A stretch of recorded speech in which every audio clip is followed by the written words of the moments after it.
Hello all, this is the Owl, and today, well, I've been promising this for quite a while, and at last, with this being a special occasion for Mrs. Owl, vis-a-vis our anniversary, it is time.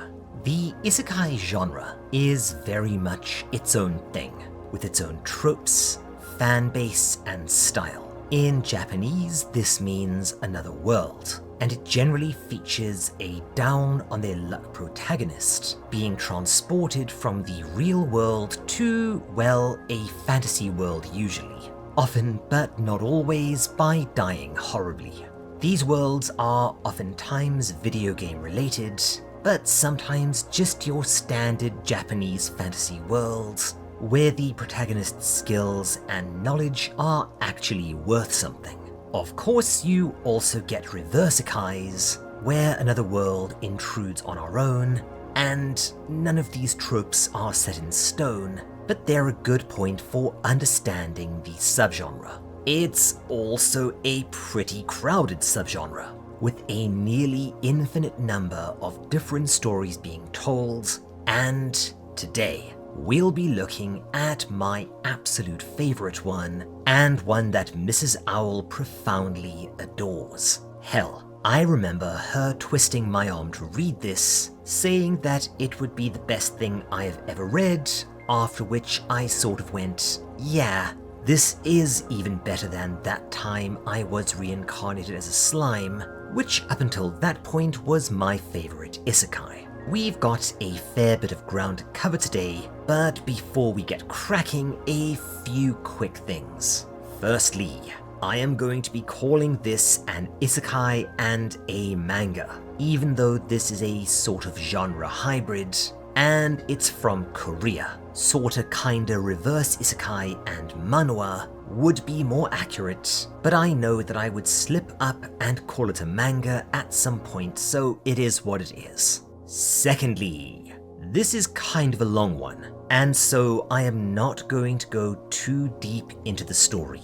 Although I would be happy to do a deep dive on it, made in Abyss style, eventually. If there is any interest, let me know by typing, whichever you think is the better meal between burgers or pizza in the comments. And if there is enough interest, we will tackle this next year. Thirdly, and most importantly, buy this thing. I am not kidding.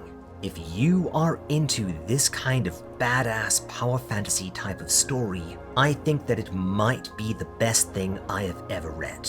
With a small asterisk, but we'll get there. Finally, yes, I have heard that the same chaps made an even better story. Omniscient Reader's something something, which is Mrs. Owl's actual favorite, but I haven't read it yet because baby, maybe next decade. With that, let's dive on in.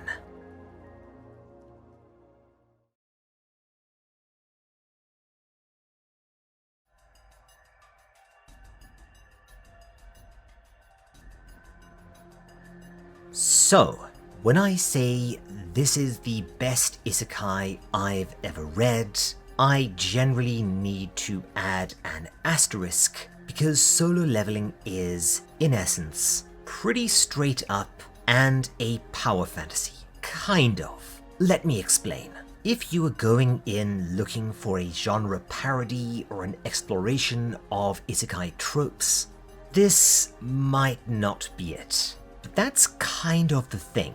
In a genre as tropey as isekai, you can either try and be original by subverting, exploring, or parodying the tropes, or you can lean into them all as hard as you can and just make them your own. And this is exactly what solo leveling does. It's not especially meditative or profound. Instead, this one, well, firstly, it's more metal than Chainsaw Man, and secondly, so, there's something I've talked about on the Discord before that I call overwhelms. An overwhelm is a moment in a story where something so awesome So perfect and so absolutely kick-ass happens that you want to punch the air, come, burst into tears, or all three at the same time. That bit in Lord of the Rings where Gandalf arrives at Helm's Deep and charges down the mountain with the Rohirrim, with the sun rising at his back and the music swelling. That's an overwhelm. A real goosebumps moment. That bit in Avengers Endgame where Cap and co are losing, and then the portals start opening and disgorging everyone from every Marvel movie. That is a perfect overwhelm. Goku finally going Super Saiyan after it being built up for the entire series as a myth. That's an overwhelm. Red going dark mode and slapping the smug out of Bondrude. Overwhelm.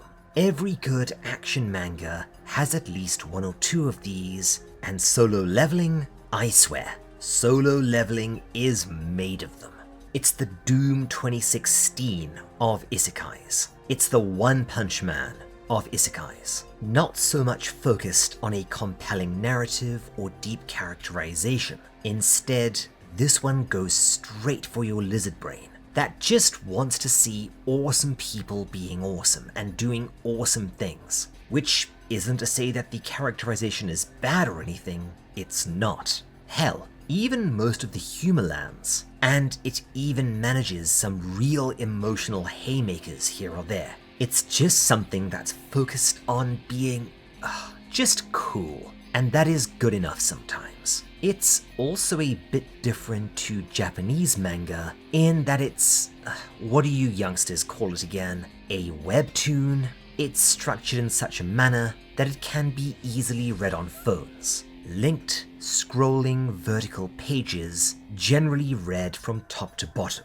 Anyway, our story opens with an introduction to our protagonist and our world. And I apologize in advance for my pronunciation of names here. Sung Jin Woo is a hunter.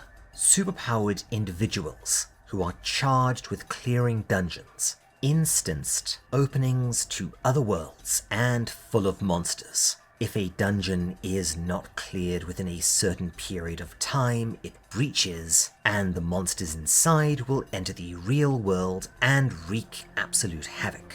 Basically, in this story, the world runs on MMORPG logic. You know, tanks, healers, gear, all that malarkey. It's definitely a conceit, but it's handled really well, and it generally feels organic to the story. Hunters get a static power rating, ranging from E, barely stronger than a regular human, to S, a demigod practically capable of taking on a country. And yeah, there are still levels beyond S, but we're not going to go into those today. You'll see once you read this thing. However, Sung is weak, even for an E rank, with the reputation as the weakest hunter in the entire world. Generally brought along as a sort of good luck mascot, despite him always getting injured, but he continues to hunt as the money isn't bad and he needs to pay for his sick mother's hospital bills. One day, on a standard and supposedly easy dungeon clear, the party discovers something that, until then, had only been a rumor. A double dungeon. A dungeon within a dungeon. Unsure of how dangerous it would be, the party votes with Sung casting the tiebreaker to proceed in regardless, and they enter a chamber filled with ominous statues. As you're probably guessing, if you've read an isekai before, or, you know, have any understanding of narrative causality, this does not end well, as the party are massacred by a colossal, incredibly sinister and powerful boss. Yeah, this bloody nightmare. And after they realize the situation is hopeless, they mostly abandon Sung as a sacrifice, allowing them to escape. On the edge of death, Sung activates something. A hidden quest that, when accepted, identifies him as a player, and this is the start of the story. Oh right, So, if you haven't noticed yet, this thing is just unbelievably well drawn, even by the usual higher standards of manhwa. It's so damn pretty. Oh, and it's also really gory and rather brutal at times for an isekai, occasionally feeling pretty close to action horror. Not that I'm complaining. The way that it captures movement and impact might be the best I've ever seen. Yes, even better than Made in Abyss. And you've also got that thing that I think Kota Hirano started. You know, where sometimes a character is just a pitch black silhouette with glowing eyes to indicate intensity. I frigging love it. Anyway, Sung awakens fully healed and learns that he might have received something known as a double awakening, an extremely rare phenomenon where someone already awakened as a hunter awakens again, but this time with a substantial power boost. But it turns out that he's no stronger than he was before. However, he then starts seeing menus and screens that nobody else can, and finds daily quests given to him to exercise and build his strength. And we soon twig onto what's happening. As per the alternate title of this manga, Only I Level Up, Sung, unlike other hunters, has the ability to gain XP and stats, allowing him to indefinitely but gradually grow in power. And whether you'll enjoy this manga or not really depends on whether this premise seems contrived or extremely badass to you. And yeah, this is where the story starts getting moving, with Sung battling his way through dungeons solo, overcoming his fear, and yes, if this is sounding quite familiar, you've probably also read Gantz, which this manga feels pretty heavily inspired by at times, as well as, of course, MMOs, most notably World of Warcraft and Lost Ark, all of which get some fun Easter eggs here or there, and yes, that is definitely Gul'dan. Actually, come to think of it, there are a lot of Easter eggs in this manga. They're all done tastefully, and some gave me a really good chuckle. And, like Gantz, solo leveling does another thing that I'll explain a bit later, but it's truly something that I do wish more power fantasy stories actually did. Anyway, slowly but surely, Sung goes from a complete wimp to something of a badass. Although, smartly, he chooses to keep this under wraps for a while, and in doing so, gives us lots of opportunities to get to know more about the world and its rules. And keep in mind, we are barely even out of the first arc yet. Yeah, as you can tell, I have a great big feathery boner for this manga, in a perfectly wholesome way. And we haven't even started to scratch the surface on the really good stuff yet. That said, I will say right now, if you are interested after this little dip into the story, go and buy this thing. Turn off the video now until you've read it, because while we won't be going too far into them, in the next section we will be heading into spoiler territory. Okay? Okay.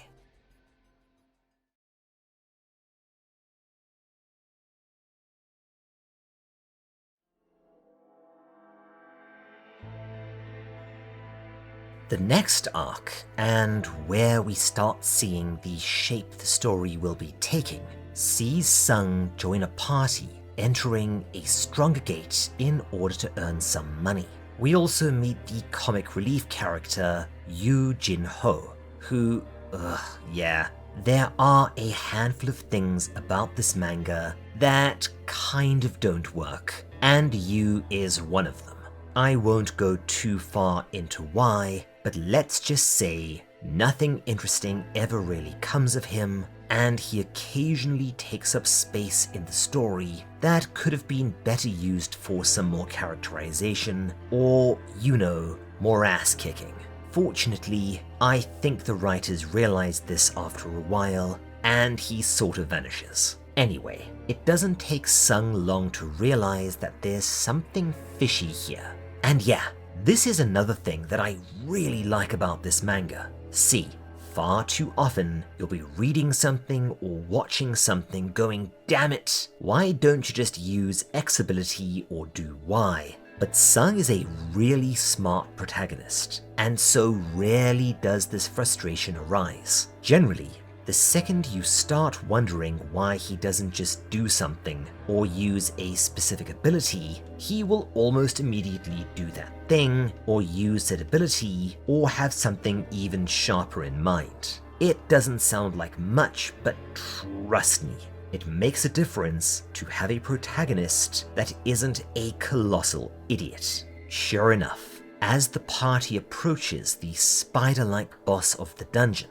we realize what's going on here. The guild they entered with are lizards. No, not like that. A term broadly used to describe hunters that either exploit or kill weaker hunters. In this case, bringing them in to act as fodder and die to distract the boss while they mine the rare reagents and leave. Pretty sneaky. Sung, however, is already strong enough to take the boss on, yes, solo, having found his niche at this point as a sort of agility strength battle rogue archetype. Yes, spoilers, we will get to that in a moment. Only to have the guild return and try to convince you to kill him.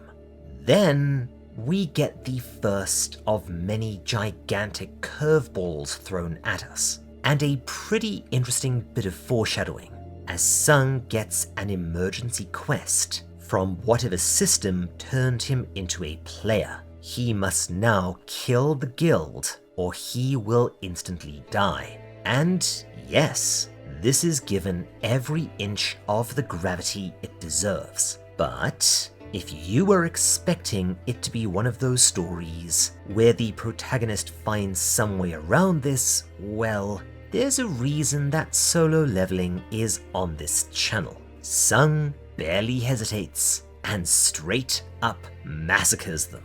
Yup, this is an anti-hero story, as Sung, after being betrayed again, decides that he's had well enough. And yes, this will actually turn out to have major story consequences later.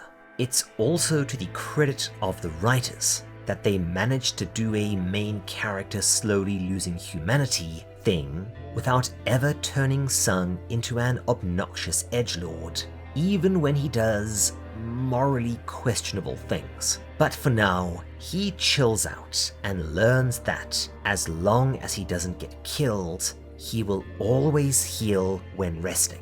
He also gets an offer from you to do him a favor for a lot of money, but this is mostly just a device to keep the plot humming along, so We do get to see though why it's called, or at least one of the reasons why it's called solo leveling though, as with his faith in humanity fading, Sung decides that, aside from you, he will not work with others if he can help it. And yeah, this is why things get so interesting later. The next arc is similar in a sense, as an assassin/serial killer murders a whole bunch of people in a dungeon before setting his sights on Sung. However, while he's a difficult opponent, Sung finally beats him, learning that, yeah, not only will the system force him to respond lethally if threatened, but will reward him with new abilities for killing people.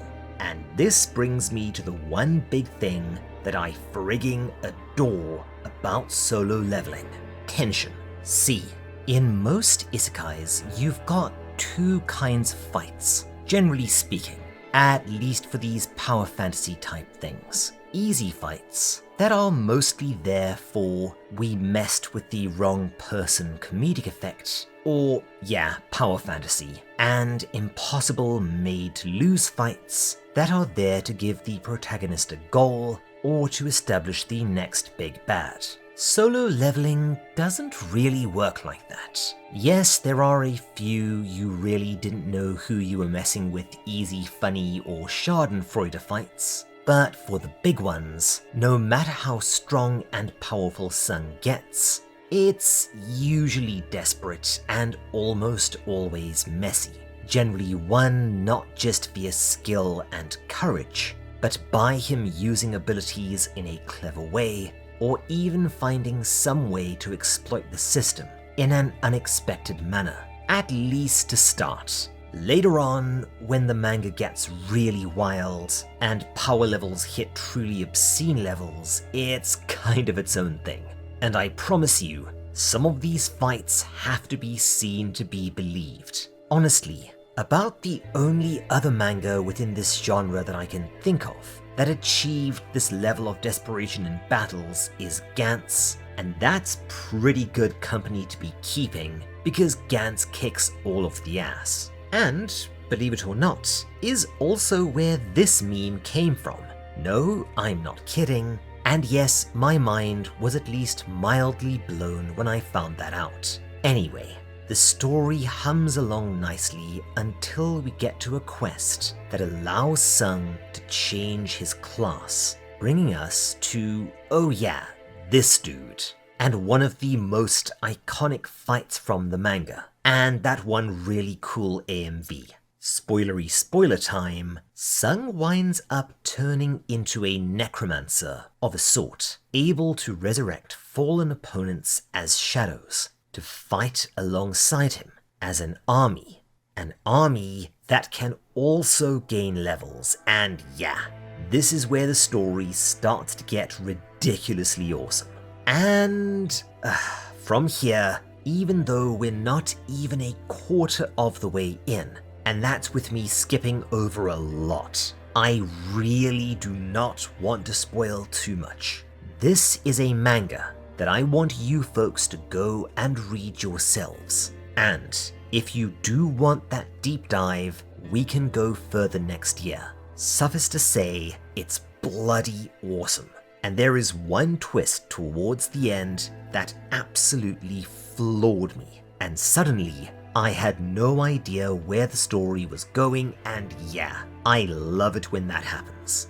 Everything you want to see done with this premise is done and handled with aplomb. Questions about the morality of raising and enslaving sentient beings to do your bidding?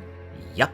Sung's increasingly godlike abilities slowly making him detached from the rest of humanity? Of course. Tons more absolutely bonkers fights? Well, naturally. Slowly learning the truth about what the hell is going on? Yeah, I'm not going to spoil that. So, are there any criticisms or weak areas? I'll be honest, not really. I mean, okay, not every plotline is a winner. One or two spend probably too much time setting up a joke, a handful are a bit of a wank, and some are kind of left dangling. There's a romantic subplot that's a bit of a fart, there is a bit of a lull at the halfway point, as well as an arc that is a huge tonal whiplash. Yu is a bit of an irritating side character, and the ending does feel a touch abrupt, but... oh wait, here comes Mrs. Owl. Hi everyone! So just to jump in, it looks like Solo Leveling has been given a direct continuation / sequel, and it's pretty good. Oh, and Omniscient Reader's Viewpoint is even better, so maybe you can persuade Mr. Owl to cover that one too. And that's me for now. Well, that just makes me oh so happy, because as you can probably tell, this one really tickled my pickle. And if you can get on its wavelength, it'll reach down your throat, grab you by the balls or ovaries respectively, and drag you along on one hell of a journey, blasting Dragon Force at maximum volume all the way. So yeah, that's solo leveling. Once again, if you want to see a deep dive on this one, burger or pizza in the comments, depending on which is the better meal, and we'll see where we stand afterwards. Otherwise, before we finish for the day, I want to give a huge thanks, as always, to my fantastic patrons: Jake Reagan, Piece of Yeast, Elspresso, Cheerful Satanist, Starwin Marwin, Question Man 6, Kel Core, Jacob Ramsey, Crazy, Opinion Custard, Wargle, Inukie Koji, Rose Montgomery, Lance Goebel, Paul Norberger, Rafferty, Erin Arnold, The Hedgehog Gamer, Simone, XTC Pill, B Empress, Jake, Ranger Danger, and Cheshire Quill. If you want to see more like this, why not stick around? Subscribe, bell, you know the drill. If you want to hear me say your name, get early access to most of my videos, have some fun perks on the Discord, and, you know, help Mrs. Owl and I out or buy Baby Owl the necessaries, and ensure that I can keep on doing what I do into 2024, why not take a look at our Patreon? Otherwise, take care, my friends, and cheers. This is the Owl, signing off.